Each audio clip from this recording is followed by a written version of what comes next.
Salam, selamat pagi Bapak Ibu dan saudara semua yang kami kasihi di dalam Tuhan, dan kita percaya bahwa anugerah Tuhan terus mengalir atas hidup kita semuanya. Kita semuanya masih bisa sehat, kita semuanya bisa berkumpul dalam ibadah meskipun online, tapi kita percaya bahwa anugerah Tuhan atas kita semuanya.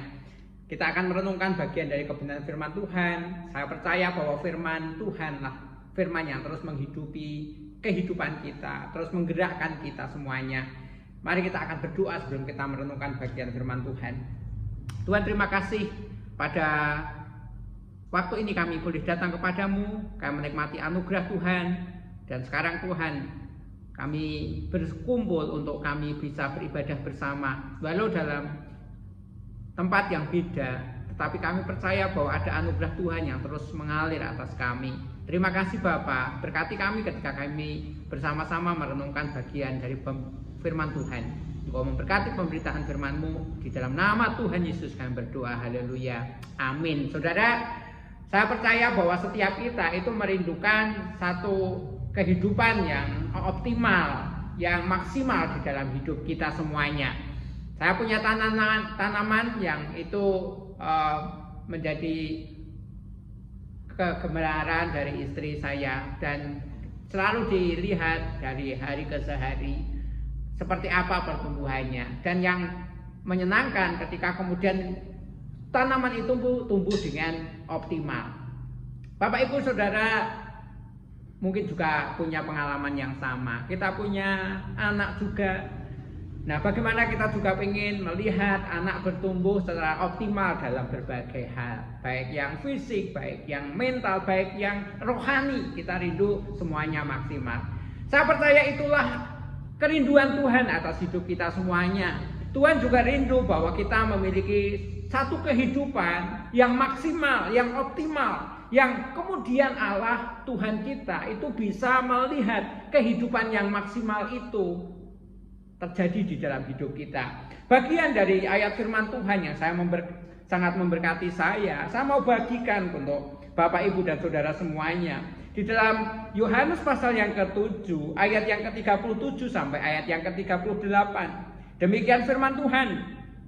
Dan pada hari terakhir, yaitu pada puncak perayaan itu, Yesus berdiri dan berseru, "Barang siapa haus, baiklah ia datang kepadaku dan minum. Barang siapa percaya kepadaku, seperti yang dikatakan oleh kitab suci, dari dalam hatinya akan mengalir aliran-aliran air hidup."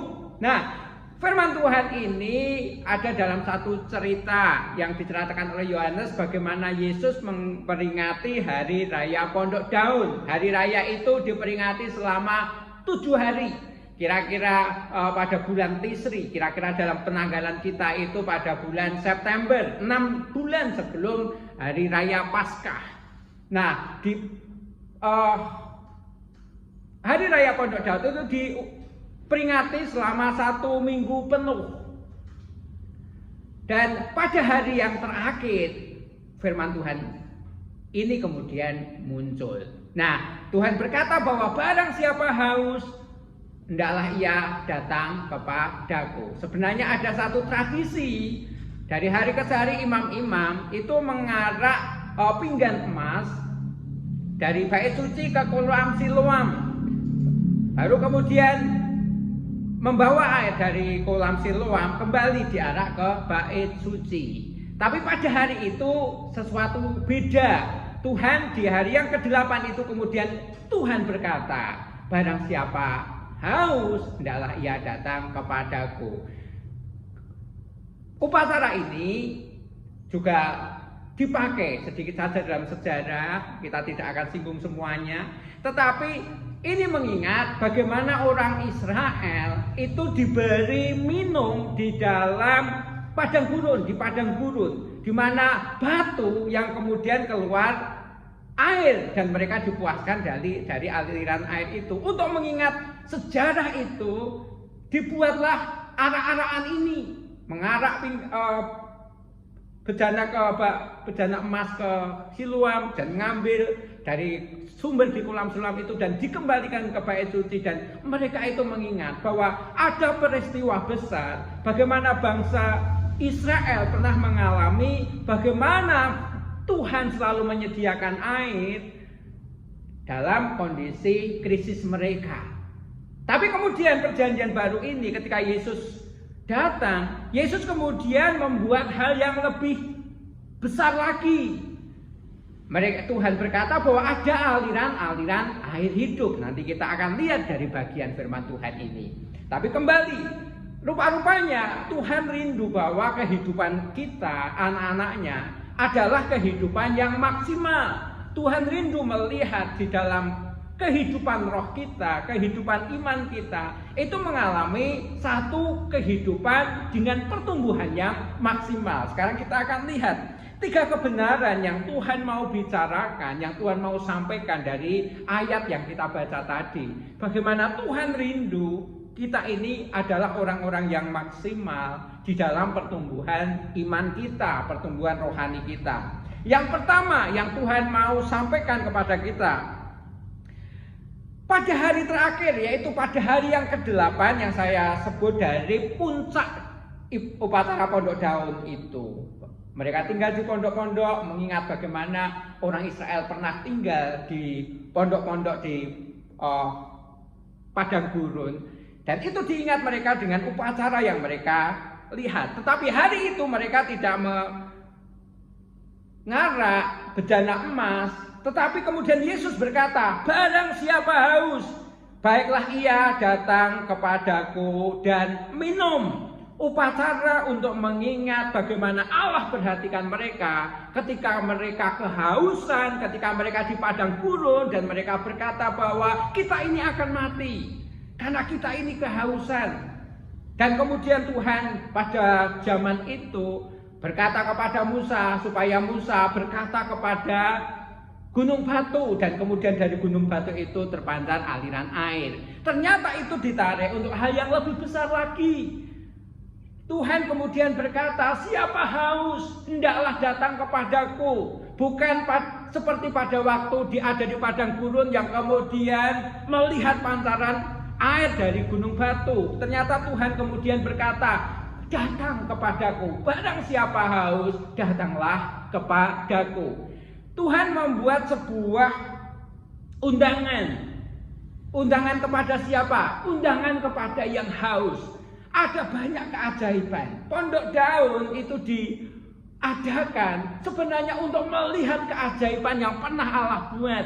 Mereka mengingat sebuah keajaiban pemeliharaan yang Allah pernah buat atas bangsa itu, di mana kehidupan mereka tetap terpelihara meskipun di padang gurun. Itu diperingati dari tahun ke tahun selama seminggu. Dan sekarang Tuhan mau mengatakan hal yang besar lagi untuk kita semuanya. Pada zaman itu untuk para murid-muridnya dan untuk semua orang yang mendengarkannya. Tuhan mau menetapkan sebuah cara untuk orang ini bisa melihat keajaiban yang lebih besar lagi. Adalah orang ini harus haus. Harus haus. Haus datang kepada Tuhan. Haus adalah keperluan terpenting, keperluan yang mendesak. Orang ini kemudian datang, orang ini kemudian butuh. Mereka mengingat sebuah keajaiban, bagaimana Allah memelihara. Yang Tuhan mau ingatkan bahwa keajaiban itu bukan hanya yang lampau. Keajaiban itu bukan hanya sejarah. Tapi keajaiban itu masih berlangsung. Kalau hari itu mereka mengingat sejarah tentang keajaiban Tuhan, keajaiban pemeliharaan, keajaiban bagaimana mereka melihat bahwa dari tempat yang tandus pun ternyata mereka bisa minum. Tetapi hari itu Tuhan mau ingatkan kepada semua orang bahwa keajaiban itu bukan hanya lampau. Keajaiban itu bukan hanya terjadi pada zaman dulu, tapi keajaiban itu masih terjadi sampai hari ini. Tetapi syaratnya adalah ia haus. Tuhan mengundang. Tapi siapa yang bisa masuk ke dalam undangannya adalah syaratnya orang haus. Beberapa orang kita mendengar, kita pernah tahu, orang itu haus. Beberapa orang bisa haus akan kekuasaan. Orang haus akan kekayaan, orang haus akan jabatan, orang haus kehormatan, haus. Kemudian mereka kejar apa yang menjadi kehausan itu, dikejar sampai kemudian dapatkan. Tuhan tidak mengajak untuk kita seperti itu. Tetapi ada bagian kehidupan ilahi yang akan berlangsung, dan itu akan menjadi awal dari keajaiban yang Tuhan mau buat atas hidup anak-anaknya. Dan itu adalah kehausan. Kehausan apa? Kehausan untuk dekat Tuhan. Kehausan untuk datang kepada Tuhan. Kehausan untuk merasakan kehidupan yang ada pada kehidupan Tuhan.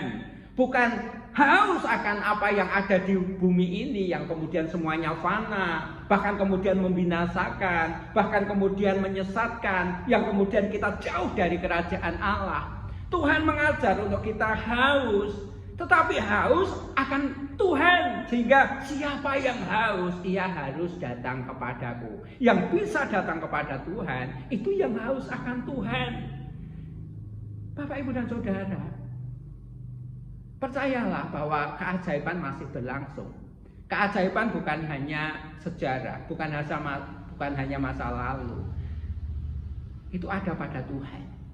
Siapa yang datang kepada Tuhan akan melihat keajaiban itu, akan merasakan keajaiban itu, akan menjadi saksi dari pengalaman dari keajaiban itu.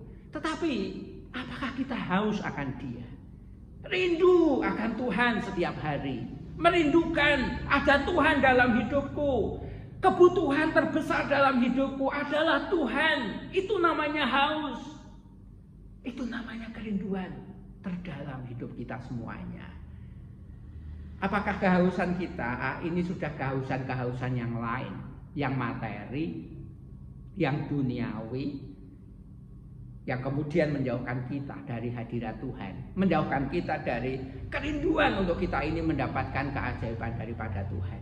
Miliki kehausan apa? Kehausan akan kehidupan Tuhan dalam hidup kita.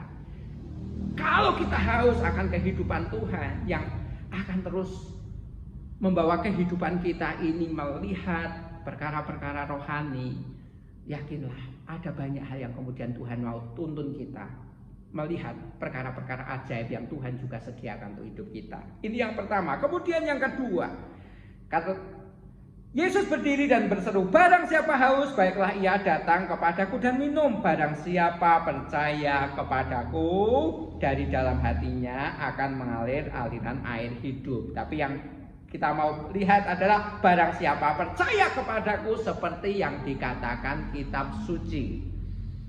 Yang kedua, dari apa yang Tuhan sampaikan, kebenaran untuk kita semuanya, barang siapa percaya.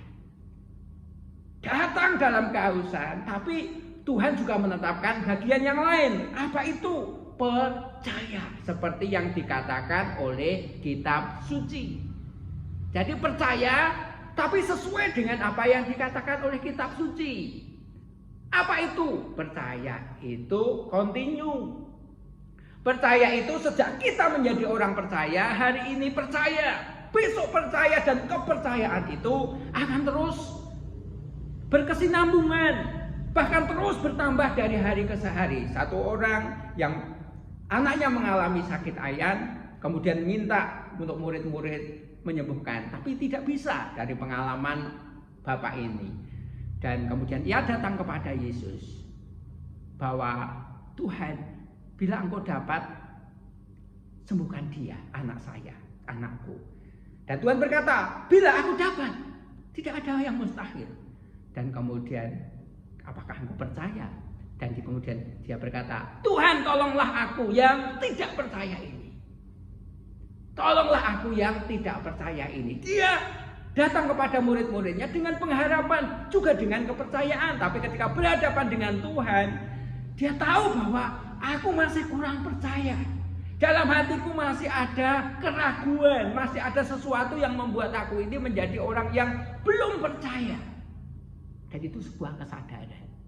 Pertanyaannya, apakah kita menjadi orang yang sungguh-sungguh percaya hari ini? optimis dengan semua kehidupan yang sedang Tuhan buat, yang sedang berlangsung. Dulu kita pernah percaya, hari ini kita akan terus percaya dan besok akan percaya. Itu yang dimaksudkan percaya. Bukan dulu pernah percaya, besok saya nggak tahu, atau hari ini aku masih ragu-ragu. Bukan seperti itu. Tuhan mau kita ini punya kepercayaan yang selalu ditambahkan kapasitasnya, ditambahkan kepercayaan kita dari hari ke hari.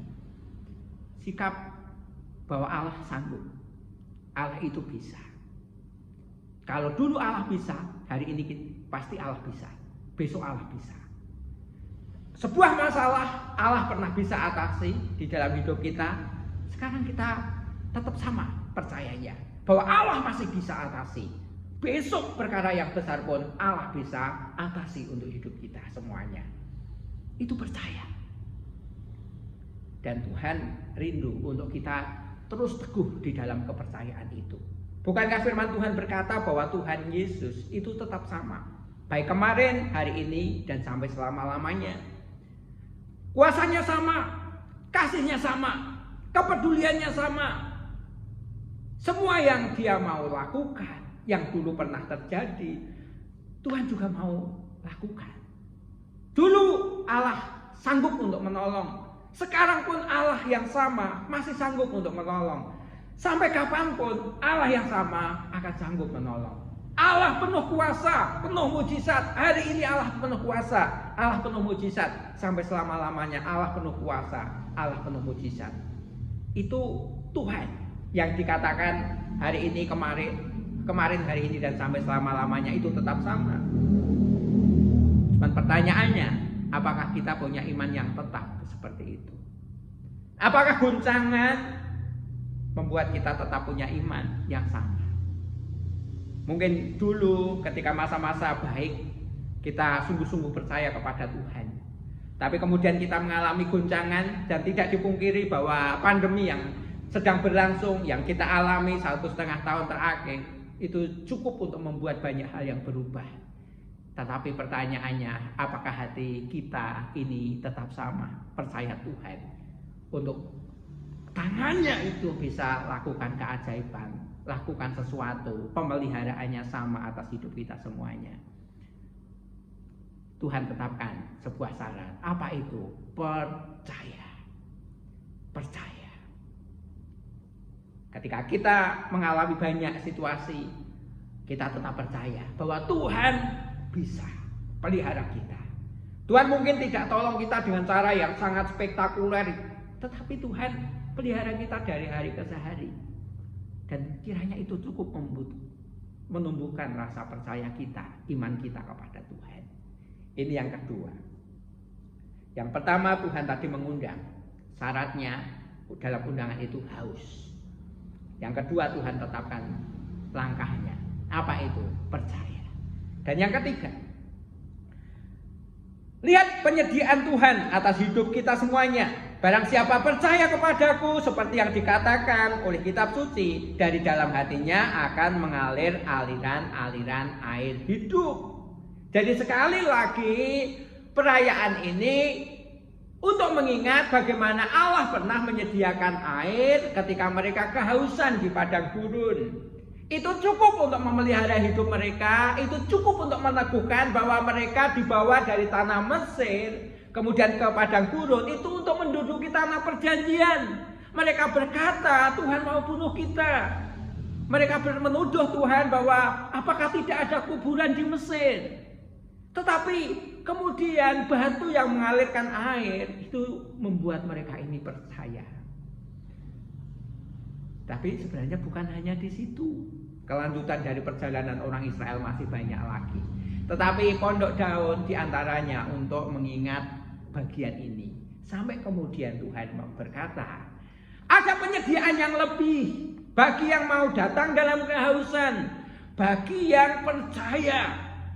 Apa itu? Dari dalam hatinya akan mengalir aliran-aliran air hidup. Bukan hanya air yang sementara bisa membuat mereka puas dari dahaga mereka, puas dari ancaman dehidrasi mereka. Tetapi yang Tuhan mau tawarkan adalah bahwa dari dalam hatinya akan mengalir aliran-aliran air hidup. Dan yang dimaksudkan adalah Roh Kudus. Pada waktunya Tuhan harus kembali ke surga. Roh Kudus datang kepada setiap orang. Dan siapa yang terima Roh Kudus Yesus kemudian dipelihara oleh Tuhan dengan kehadiran Allah sendiri di dalam hidupnya, dan wujudnya adalah Roh Kudus ada di dalam hati. Ini tidak akan pernah habis, sehingga Tuhan berkata dari dalam hatinya akan mengalir aliran-aliran air hidup. Tuhan kemudian tawarkan bukan hanya air yang hanya sesaat yang memuaskan dahaga mereka, tapi Tuhan tawarkan aliran-aliran air hidup yang tidak pernah habis-habisnya, dan itu keluar dari kehidupan kita. Kalau Roh Kudus sudah diberikan atas hidup mereka, Tuhan mau sediakan penyediaan yang tidak terbatas, aliran-aliran air hidup yang tidak terbatas. Itu penyediaan Allah, dan itu Tuhan yang lakukan. Jadi Tuhanlah sediakan bagi kita sebuah persediaan dari kehidupan Allah yang tanpa batas. Wujudnya adalah Roh Kudus. Wujudnya adalah kehidupan Allah sendiri yang kemudian diturunkan di dalam kehidupan kita, yang ada di hati kita, yang ada di hidup kita semuanya. Dan itu sudah Tuhan sediakan untuk hidup kita. Puji Tuhan. Tuhan mau melihat kita itu maksimal, kita ini optimal dalam hidup kita, dalam iman kita, dalam rohani kita. Karena apa? Ketika kita optimal, ketika kita maksimal dalam kerinduan kita akan Tuhan, kepercayaan kita akan Tuhan, Tuhan juga buat hal yang maksimal, sebuah penyediaan dari kepuasan hidup yang tidak akan pernah habis. Karena itu berasal dari Allah sendiri yang sudah dialirkan di dalam hidup kita. Ada aliran-aliran air kehidupan di dalam hidup kita semuanya. Allah sudah lakukan itu. Roh Tuhan sudah hadir di hidup saya, di hidup saudara. Dan itu jaminan kita. Dan itu menjadi kehidupan kita. Kalau tiap-tiap hari ada kehausan dalam hidup kita akan Tuhan, akan segala sesuatu yang Tuhan buat, akan tangan Tuhan, akan hadirat Tuhan, kepercayaan kita penuh akan Tuhan, kita akan bisa merasakan bahwa dalam hidup kita benar-benar ada aliran-aliran kehidupan itu. Kita tidak pernah haus, sehingga kita tidak akan pernah ada minat untuk pelarian sesuatu yang tidak ada gunanya. Kita pernah dihebohkan dengan sosok luar biasa, figur publik di negeri ini, kaya raya, tetapi kemudian narkoba. Kemudian kita berkata, ada apa yang salah?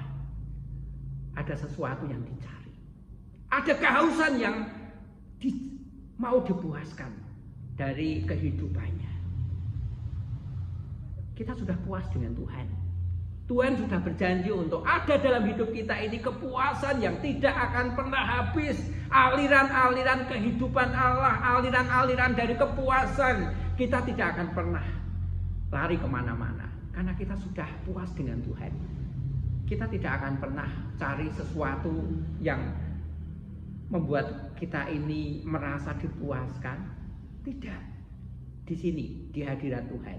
Di sini, dalam kepercayaan kita kepada Tuhan, dalam kehausan kita kepada Tuhan, kita akan puas. Dan kita tidak akan pernah tergoda untuk hal-hal yang lain. Karena di sini, di hadirat Tuhan, kita ini puas. Saya percaya Bapak, Ibu, dan Saudara, kita masih dalam situasi seperti ini, dalam pandemi seperti ini. Tapi saya rindu saudara tetap memiliki kehausan yang sama akan Tuhan. Saudara memiliki iman yang sama kepada Tuhan, yang terus dipupuk dan semakin baru, semakin kuat di dalam Tuhan. Dan saudara akan terus merasakan bahwa kehidupan kita dalam Tuhan ini puas. Tidak ada di tempat lain, tidak akan pernah didapatkan di tempat lain. Di hadapan Tuhan, di hadirat Tuhan, itu sudah cukup. Tuhan Yesus memberkati kita semuanya. Mari kita berdoa. Terima kasih ya Tuhan, kami bersyukur untuk kebenaran firman-Mu yang sudah kami dengar. Kami tahu bahwa di hadirat-Mu kami ini puas. Ketika kami datang dalam kehausan, tiap hari kami haus, kami butuh Tuhan, kami mengerang kepada Tuhan dan Engkau jawaban kami. Kami penuh kepercayaan kepadamu. Kami akan terus merasakan di dalam hidup kami ada aliran-aliran kehidupan-Mu. Kami puas karena Tuhan. Kami tidak akan pernah mencari kepuasan dengan cara dunia ini. Karena kami sudah puas dengan Tuhan. Terima kasih Bapak, kami bersyukur. Ini kami. Dalam nama Tuhan Yesus kami berdoa. Haleluya. Amin. Amin. Tuhan memberkati.